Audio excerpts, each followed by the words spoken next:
Sean todos bienvenidos, hermanos y amigos, a este estudio del libro del Génesis que les ofrece la Iglesia Bautista Reformada Baluarte de la Verdad. Vamos a orar para encomendarnos al Señor en esta ocasión. Bendito Dios y Padre bueno, gracias por todas tus misericordias que tú nos has dado. Venimos delante de ti reconociendo nuestros pecados, reconociendo que somos pecadores, porque ciertamente a lo largo de esta semana hemos pecado, hemos hecho lo que a ti no te agrada, hemos blasfemado tu santo nombre, Señor. Por eso te pido nos perdones y nos guíes, que nos enseñes a hacer tu voluntad, oh Dios, y que así tu nombre sea glorificado. Nosotros te necesitamos, oh Padre, necesitamos más de ti. Enséñanos por favor a hacer tu voluntad y que así tu nombre sea glorificado. No por nosotros, sino por tu Hijo, nuestro Rey y Señor Jesucristo, quien murió en la cruz por nuestros pecados. Gracias, Padre eterno. Gracias, Padre bueno, por todas tus misericordias que tú constantemente nos das. Enséñanos a hacer tu voluntad, por favor, oh Padre. Guíanos y direcciónanos en pos tuya, para que tu palabra se aviva en nosotros y para que así hagamos aquello que a ti te agrada. Señor, a ti nos encomendamos en esta ocasión para que seas tú dirigiéndonos, para que no actuemos conforme a nuestra naturaleza humana, Señor, sino conforme a lo que dice tu santa palabra. Por eso pedimos la iluminación de tu Espíritu Santo para que seas tú dirigiéndonos, oh Padre. En el nombre de Jesús, tu Hijo y nuestro Señor, te lo pedimos. Amén. Es un placer tenerlos a todos ustedes con nosotros una vez más. Hermanos que nos están viendo, qué bueno que aunque sea en estos medios podamos tener un tipo de comunicación los unos con los otros y así compartir un poco de la palabra del Señor para que sea de edificación para ustedes. Y amigos que nos están viendo, que el Señor les bendiga y que les ilumine para que le busquen y para que así su nombre sea glorificado y ustedes puedan conocer la salvación maravillosa que le ofrece. Como ya les había dicho, estamos en el estudio del libro del Génesis que les ofrece nuestra iglesia, la Iglesia Bautista Reformada Baluarte de la Verdad. Estamos estudiando el capítulo 42 de Génesis, en el cual se nos habla acerca de los hijos de Jacob, los hijos de Israel. ¿Qué sabemos acerca de ellos? Bueno, sabemos que Jacob tuvo 12 hijos. Estos 12 hijos constituirían más adelante lo que se conocerían como las 12 tribus de Israel.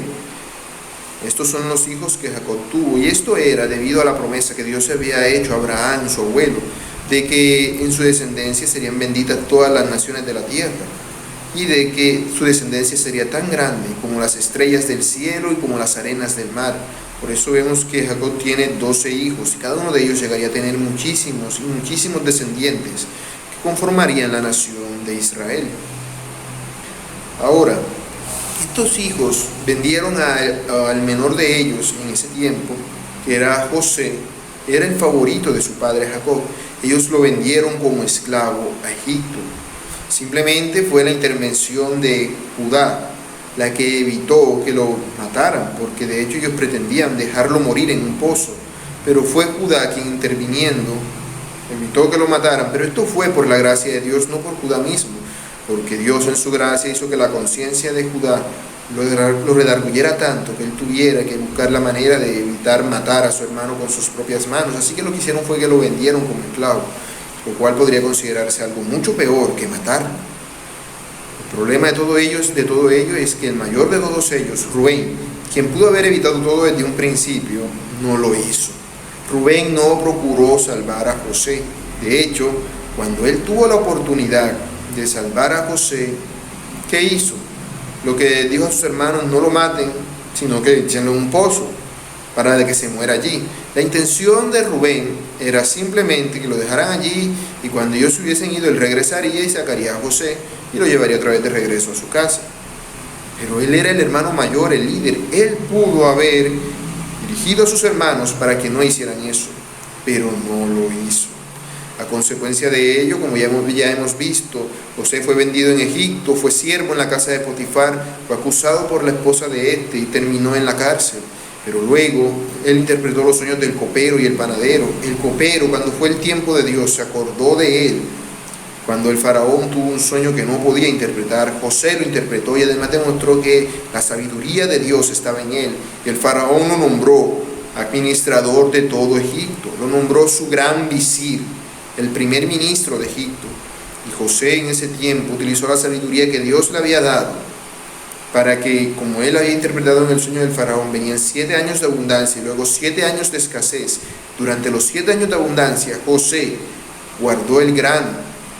José guardó el grano de todo Egipto, recolectando una quinta parte del grano de las personas, es decir, un 20%. Como era tanto, esto fue algo muy sencillo, y José mandó a construir graneros por todo Egipto para guardar ese grano. Luego, cuando pasaron los 7 años de abundancia, vinieron los 7 años de escasez, y entonces todo Egipto tuvo que acudir a José, y José les vendía el trigo. José les vendía el trigo, y así el faraón recuperaba el dinero de la inversión que había hecho en los graneros, con el trigo que les vendía a su pueblo, y además el pueblo se sostenía en este momento de gran hambre. Pero el hambre no solamente fue en Egipto, sino que se extendió por toda la región. Básicamente por todos los países del mundo conocido hubo una gran hambre. Y todas las personas tuvieron que acudir a Egipto, el único lugar en el cual había grano. Y como el grano que José había acumulado era tanto, él sabía que había suficiente no solamente para los egipcios, sino también para todos los demás pueblos. Y por eso vemos que él lo vendía también a otros pueblos. Y un día, mientras él se encontraba haciendo eso, llegaron sus hermanos, quienes lo habían vendido como esclavo, a comprar trigo. Ahora ellos llegaban, se postraban delante de sus pies para comprar el trigo, reconociéndolo a él como el Señor de la tierra, lo cual hizo que él recordase ese sueño que había tenido de niño, en el cual Dios le había mostrado que algún día eso pasaría, que algún día sus hermanos se postrarían delante de él. Eso era lo que estaba pasando en este momento. Pero los hermanos de José no reconocieron a José, pero José lo reconoció al instante. Y como José lo reconoció al instante, él quiso probarlos para ver qué tipo de personas eran, cómo habían cambiado en todo el tiempo que habían estado separados. Así que José tomó a sus hermanos y los puso en la cárcel para que meditaran. Les había dicho originalmente de que ellos se quedarían allí y que uno de ellos regresaría a casa de su padre para traer a su hermano, porque él los había acusado de que eran espías, precisamente para poder indagar acerca de ellos. Pero luego la gracia del Señor obrando en él, y también al ver cómo sus hermanos se sentían mal por lo que habían hecho contra él, José, en lágrimas, decide cambiar la situación y decide, bueno, vamos a dejar a uno y que los demás vayan. Los demás irán a buscar al hermano pequeño para que demuestren de que no son espías, aunque en realidad lo que él quería era saber qué había pasado con su hermano y con su padre, saber cómo habían cambiado, si lo habían tratado como a él o si lo habían dejado tranquilo. Él quería saber cómo era que sus hermanos en realidad habían cambiado. Así que José, tras esto, él decide hacerlo y escoge a Simeón para que se quede en la cárcel y manda a sus hermanos de regreso con el trigo que ellos habían comprado. Lo que además hace y no les dice es que el dinero que sus hermanos pagaron por el trigo, José hace que se los devuelvan a ellos, y ellos con ese dinero regresan a casa de su padre, supuestamente para buscar a Benjamín para que así Simeón pueda quedar libre. Y es en este contexto en el que estamos para poder ver este pasaje en esta ocasión. Así que los invito a que vayamos a la palabra de Dios, al libro de Génesis, capítulo 42. Vamos a leer los versículos correspondientes. Vamos a leer los versículos del 26 al 38. Génesis 42, versículos del 26 al 38, dice así la palabra del Señor. Y ellos pusieron su trigo sobre sus asnos y se fueron de allí. Pero abriendo uno de ellos su saco para dar de comer a su asno en el mesón, vio su dinero que estaba en la boca de su costal. Y dijo a sus hermanos, mi dinero se me ha devuelto, y helo aquí en mi saco. Entonces se les sobresaltó el corazón, y espantados dijeron el uno al otro, ¿qué es esto que nos ha hecho Dios? Y venidos a Jacob su padre en tierra de Canaán, le contaron todo lo que les había acontecido, diciendo, aquel varón, el Señor de la tierra, nos habló ásperamente y nos trató como espías de la tierra. Y nosotros le dijimos, somos hombres honrados, nunca fuimos espías. Somos 2 hermanos, hijos de nuestro padre. Uno no parece, y el menor está hoy con nuestro padre en la tierra de Canaán. Entonces aquel varón, el Señor de la tierra, nos dijo, en esto conoceré que sois hombres honrados. Dejad conmigo uno de vuestros hermanos y tomad para el hambre de vuestras casas y andad. y traedme a vuestro hermano menor para que yo sepa que no sois espías, sino hombres honrados. Así os daré a vuestro hermano y negociaréis en la tierra. Y aconteció que vaciando ellos su saco, he aquí en el saco de cada uno de ellos estaba el atado de su dinero, y viendo ellos y su padre los atados de su dinero, tuvieron temor. Entonces su padre Jacob les dijo: me habéis privado de mis hijos, José no parece, ni Simeón tampoco, y a Benjamín lo llevaréis. Contra mí son todas estas cosas. Y Rubén habló a su padre diciendo: harás morir a mis 2 hijos si no te lo devuelvo. Entrégalo en mi mano, que yo lo devolveré a ti. Y él dijo: no descenderá mi hijo con vosotros, pues su hermano ha muerto, y él solo ha quedado. Y si le aconteciera algún desastre en el camino por donde vais, haréis descender mis canas con dolor al Seol. Bueno, aquí vemos 3 cosas. Primero, de que los hermanos de José se dan cuenta de que se les devolvió el dinero. Segundo, que ellos cuentan a su padre lo que había acontecido. Y tercero, que Jacob, su padre, se niega a enviar a Benjamín con ellos para que devuelvan a Simeón, el hermano que se quedó preso. Veamos esto un poco más a profundidad. Primero vemos que ellos se dan cuenta del trigo que traían. Vemos que ellos se fueron de allí. Y vemos que abriendo su boca, uno de ellos, no se nos dice quién, cuando estaba en el mesón, un lugar para pasar la noche, él se dio cuenta de que en la boca de su costal, donde él traía el trigo, se encontraba el dinero con el cual él supuestamente había comprado ese trigo. Así que él se lo dijo a sus hermanos. ¿Y qué fue lo que sus hermanos sintieron cuando pasó esto? Sintieron que Dios estaba en su contra. Que Dios estaba en su contra. Ellos no dijeron: lo que pasa es que ese hombre, el Señor de la tierra, el egipcio, nos tiene la mala y por eso nos puso eso allí para que así nos echen las culpas. Eso en realidad no tendría mucho sentido, porque de hecho él quería probarlo. Si él quisiera echarle la culpa, simplemente lo hubiese dejado preso y no lo hubiese dejado salir. Así que ellos no tendrían una forma lógica de pensar cómo ese dinero llegó allí. Quizás alguien por equivocación se lo puso. Quizás alguien le quería hacer daño, pero no era el Señor de la tierra, sino alguno de los sirvientes. Ellos no lo sabían. Lo que sí sabían era que Dios estaba permitiendo que esto pasara. ¿Y por qué? Porque ellos vendieron a su hermano como esclavo. Durante todos estos años, ellos han tenido que vivir en la conciencia con el hecho de que vendieron a su hermano como esclavo. Este hecho los ha atormentado durante todo este tiempo. Así que su conciencia los acusa todo el tiempo. Su conciencia los acusa totalmente. Vemos que José era su hermano, él los amaba, él no podía cobrarles por el dinero, pero tampoco debía ser tan blando como para devolvérselo directamente. Así que por eso hizo de que se lo devolvieran de esta forma. Un acto de generosidad de su parte, para que así ellos tuviesen el dinero y también tuviesen el trigo. Después de todo eran sus hermanos, él no podía cobrarles a ellos. Sin embargo, ellos no vieron eso de esa manera. Su conciencia culpable los acusaba totalmente de que esto era un mal delante de Dios, de que a causa de esto, ahora ellos iban a meter en problemas con los egipcios, porque no solamente los iban a tratar de espías, sino que ahora los iban a tratar de ladrones. Se habían robado ese trigo, se habían robado el dinero. Además, por lo que veremos más adelante, parece que ninguno de ellos se le ocurrió por revisar los demás sacos de trigo, a ver si solamente eso había pasado con ese hermano o era con todos. Porque vemos que hasta ese momento ellos simplemente se quedaron con lo que ese hermano descubrió. Ahí tiene su dinero. Se contentaron con saber que era eso, porque ya con eso ya tenían suficiente miedo. Pues decían que Dios estaba en su contra. Sabían ellos en su corazón que Dios estaba permitiendo todo eso. Y lo sabían a causa del problema en que se estaban metiendo. Dios los estaba juzgando.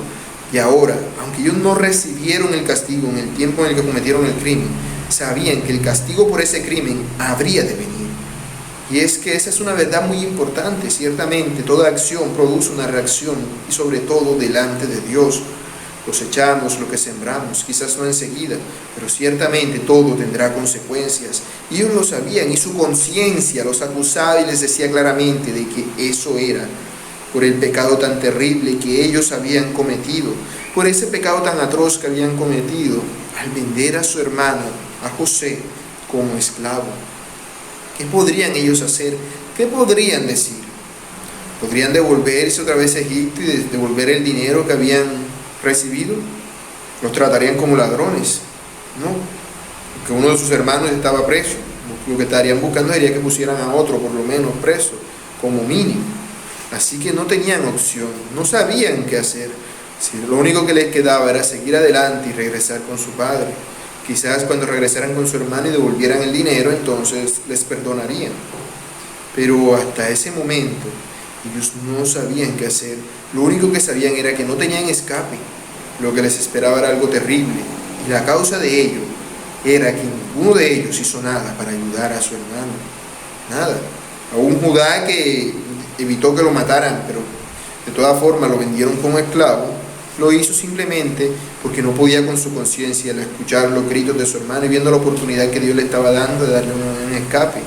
Y Rubén, que quería salvarlo, no hizo nada cuando pudo haberlo hecho, sino que buscó engañar a sus hermanos, al igual que ellos estaban haciendo, actuando de una manera muy cobarde, siendo él el hermano mayor.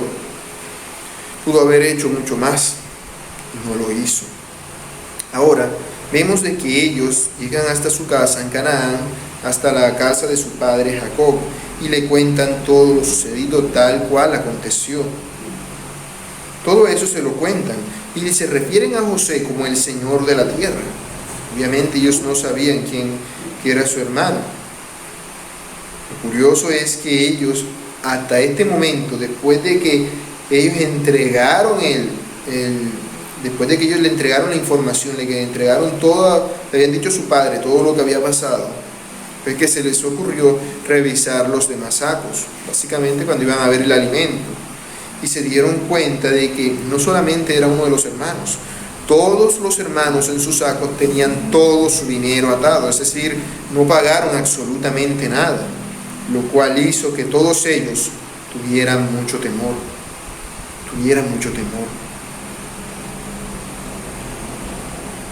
Ahora vemos cómo reacciona su padre Jacob. ¿Cómo reacciona? Se preocupa por sus hijos y dice, hay que hacer algo para rescatar a Simeón, que quedó allá preso. Pobrecito mi hijo, Simeón, es mi segundo hijo. No, a él no le importaba a Simeón.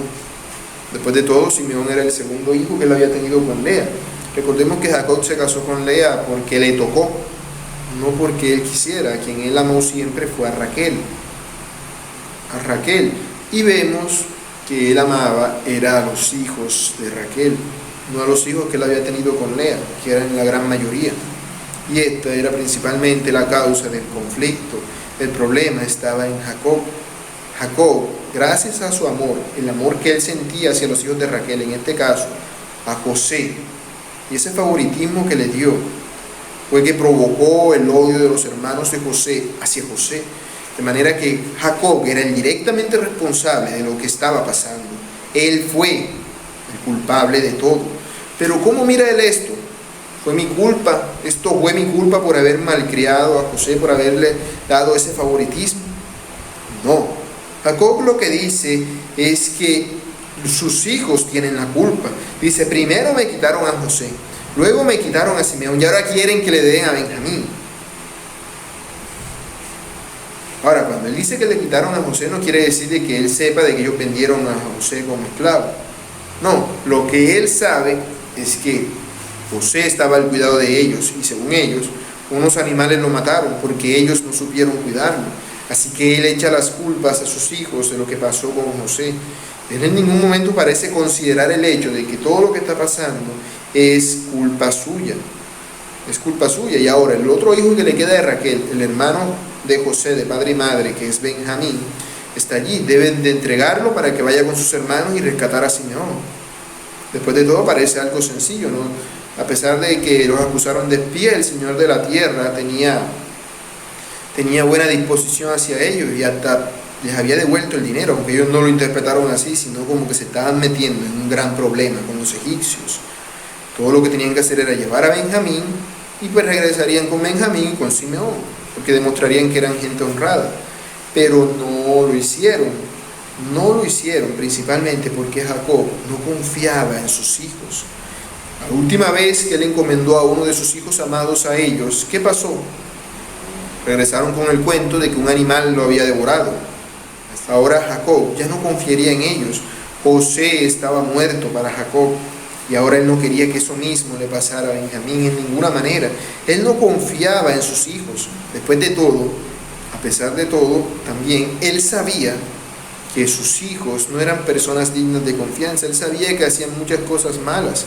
De hecho, José mismo se las contaba a él todas las andanzas en las que ellos hacían.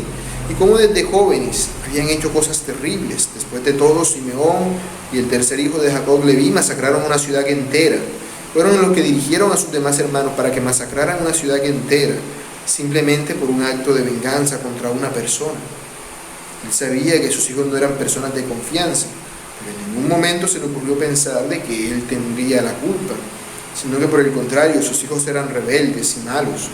Él nunca pensó de que los había malcriado y que había dado favoritismo a uno de sus hijos. No, él simplemente pensaba de que todo eso que estaban diciendo sus hijos era una afrenta contra él. Todo lo que ustedes están haciéndome, todo lo que ustedes están haciendo, todo lo que me están contando, es un acto de odio hacia mí. Ustedes me quieren matar a mí. Básicamente eso es lo que Jacob les está diciendo a sus hijos. Lo que Jacob no sabía era que era precisamente al revés. Dios estaba permitiendo todos estos acontecimientos precisamente para bendecir a Jacob y para bendecir a sus hijos. Así ellos no solamente tendrían alimento durante los años de hambruna, sino que además tendrían una tierra propia en la cual subsistir durante todo ese tiempo y durante mucho tiempo. Pero él no lo veía de esa manera. Él no había considerado a Dios en ningún momento. Tal parece que los años habían pasado en vano para él en este sentido. Sus hijos, a causa de la conciencia culpable que tenían, sabían que algún día tendrían que dar cuenta por lo que habían hecho. Y eso los había hecho un poco más temerosos de Dios. Habían madurado, habían crecido en su relación con Dios. Jacob no. Jacob se estancó donde estaba. Y allí, con sus mismos problemas que él haya presentado desde su juventud, porque recordamos que toda la historia de Jacob siempre ha sido así. Siempre ha sido así. Él siempre ha sido el culpable de todo lo malo que le acontece desde su juventud. Engañando a su padre, engañando a su hermano, engañando a otros. Ahora él está recibiendo una dosis de su propia medicina. Pero él en ningún momento admite que eso que le está pasando es culpa de él. No lo admite. Así, vemos cómo uno de ellos, Rubén, el que había querido salvar a José, no queriendo mucho a su padre y no queriendo que su padre muera, hace una propuesta para que su padre le entregue a Benjamín, para que así puedan rescatar a Simeón. Una propuesta no muy convincente. De hecho, le está diciendo: dame a Benjamín, y si algo le pasa a Benjamín, mata a mis hijos. Básicamente, mata a tus nietos si no te regresa Benjamín. Entonces se quedaría sin Simeón, sin José y sin los hijos de Rubén. En lugar de obtener algo, lo que haría sería perder algo. Sería perder aún más a su familia. No, Jacob decide que no. Las palabras de Rubén no son suficientes para convencerlo. De hecho, no tendrían ninguna fuerza para convencerlo, porque Jacob en realidad no estaba ganando nada. Él dice: no descenderá mi hijo con vosotros, pues su hermano ha muerto, José, y él solo ha quedado. Y si algo le aconteciese, algún desastre, por ese camino por el que ellos van, harán descender con sus canas al Seol. Jacob no ha aprendido la lección en lo más mínimo, porque lo vemos claramente, y él dice: y él solo ha quedado, refiriéndose a Benjamín. Pero él tenía 9 hijos allí. Simeón se había quedado allá de los 10, así que tenía 9 hijos allí todavía. Pero a él no le interesan esos 9 hijos. A él le interesa Benjamín, el hijo que él tuvo con Raquel. Ese es el único que a él le interesa. Los otros hijos no le interesan. Él no había aprendido nada. Él no había madurado. Él seguía siendo esa persona egoísta que había sido desde su juventud, andando en su terquedad. No había aprendido nada con la muerte de José, sino por el contrario, se había endurecido aún más en su pecado, en ese pecado de favoritismo en el cual él se encontraba, y no dejaba ir a Benjamín, no lo dejaba ir. Básicamente a él no le importa lo que le pase a Simeón. Bueno, si Simeón se quedó ya preso, perdí un hijo mío, pero no voy a perder a Benjamín. Ya perdí a Simeón, bueno, pero a Benjamín no. Eso era lo que a él le importaba. Así que vemos que él no ha cambiado nada. La decisión en la que acaban entonces, la decisión en la cual concluyen es que no van a ir a recuperar a Simeón. Se quedaron con el trigo, se quedaron con el dinero y se lo van a comer, se van a comer todo ese trigo. Van a subsistir. Pero ¿qué pasará cuando ese trigo se les acabe? No sería suficiente trigo para sobrevivir durante 7 años. José lo sabía, por eso les dio la libertad de que se fueran, porque sabría que se les acabaría el trigo y tendrían que volver, porque él sabría la duración de la hambruna. Él sabía que la hambruna duraría 7 años y apenas había pasado uno. Así que ahora ellos están aceptando este hecho, pero lo que no saben es que en realidad todo forma parte del propósito de Dios. De hecho, ¿cómo lo ve Jacob? Jacob lo que ve: ustedes me van a matar, van a hacerme descender mis canas con dolor al Seol, es decir, van a hacer que me muera. El Seol es la palabra que antiguamente en el Nuevo Testamento se utilizan como Hades, pero en realidad en este versículo a lo que se refiere es a la tumba, es decir, me van a hacer descender a la tumba con dolor si me quitan a mi último hijo, a Benjamín, el hijo al que tanto quiero. Eso era lo único que le importaba. Él decía: me van a hacer descender a la muerte, con dolor, con tristeza. Entonces Jacob da una orden negativa: no, Benjamín se queda, Simeón que se queda ya preso. Lo importante es que Benjamín se queda. ¿Qué podemos nosotros aprender de este pasaje? Bueno, primero que todo vemos que Cristo es nuestro proveedor. ¿Por qué? Bueno, ¿acaso no es José un tipo de Cristo? No hemos venido diciendo a lo largo del estudio de Génesis que José es un tipo de Cristo. ¿Y qué hizo José? Le devolvió a sus hermanos el trigo y el dinero. No con una mala intención, eran sus hermanos. Necesitarían dinero para poder regresar a comprar más trigo. Y José no le reclamaría eso más adelante. Así que ellos podrían haberse quedado con ese trigo y con el dinero también, y aún regresarlo más adelante, pero su conciencia culpable no los dejaba estar tranquilos. Ellos veían lo bueno como algo malo. Así Cristo ofrece abundante provisión para su pueblo, así como José le devolvió el trigo y el dinero para que tuviesen aún para después. Así Cristo nos ofrece a nosotros provisión para todas las cosas. Por eso es que podemos subsistir y tenemos todo cuanto necesitamos gracias a la obra de Cristo, nuestro Señor y nuestro Salvador, nuestro proveedor. Él es el que nos da todas las cosas, sino que aquellas personas que no tienen a Cristo en su corazón, que tienen una conciencia culpable a causa de todos sus pecados, no ven eso como algo bueno, sino como algo malo, como algo que les ofende, como algo que les busca hacer el mal. Nunca verán como bueno la obra de Cristo, muchísimo menos la obra más grande que Él ha hecho, la mayor de todas sus provisiones, que es la salvación que nos ha concedido. Debemos meditar en esto, debemos meditar en quién es Cristo y lo bueno que Él es para con nosotros.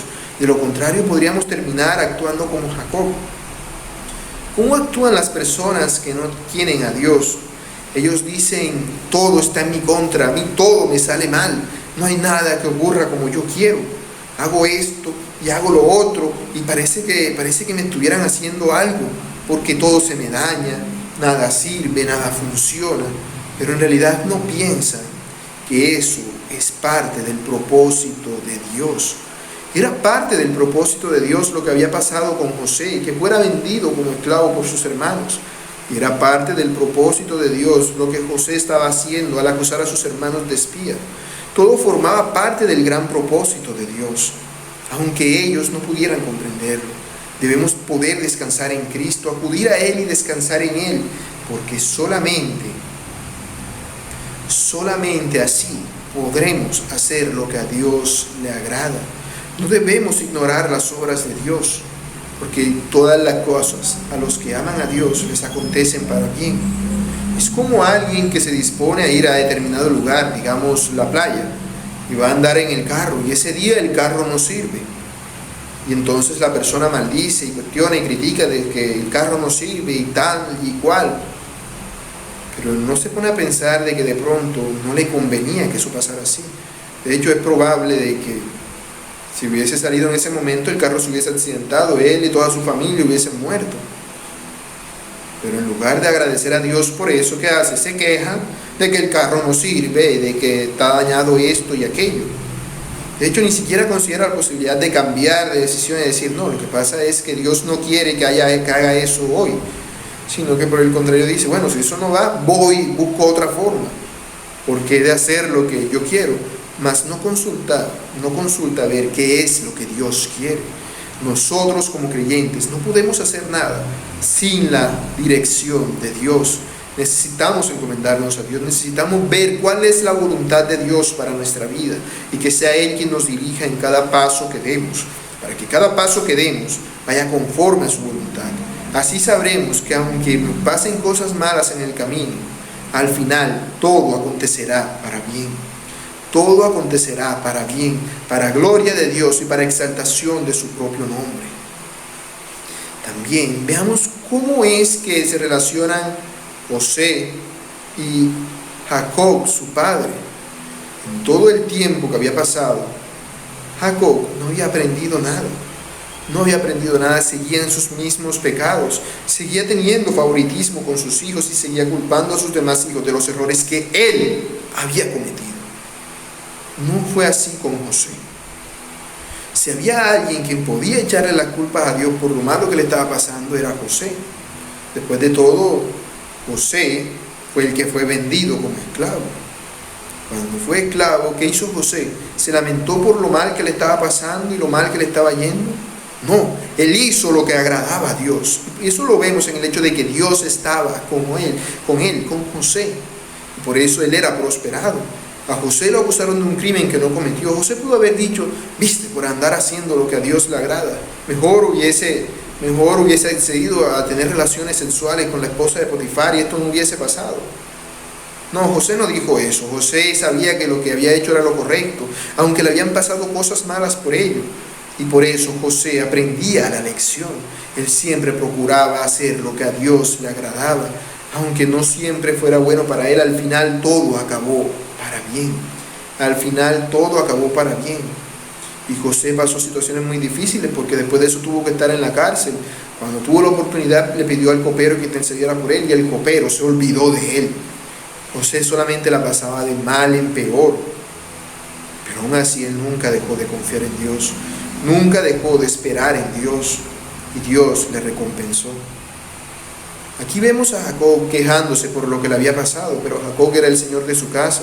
Todos sus hijos tenían que hacerle caso. Él era el que gobernaba básicamente sobre toda su familia, que no eran simplemente unas cuantas personas. Por lo que veremos más adelante, eran más o menos 70 personas, contando a los siervos y a los hijos de sus hijos que estaban bajo su dominio. Pero a él eso no le importaba. A él lo que le importaba simplemente eran los deseos egoístas de su corazón. Él se quejaba de Dios a pesar de que Dios le bendecía todo el tiempo.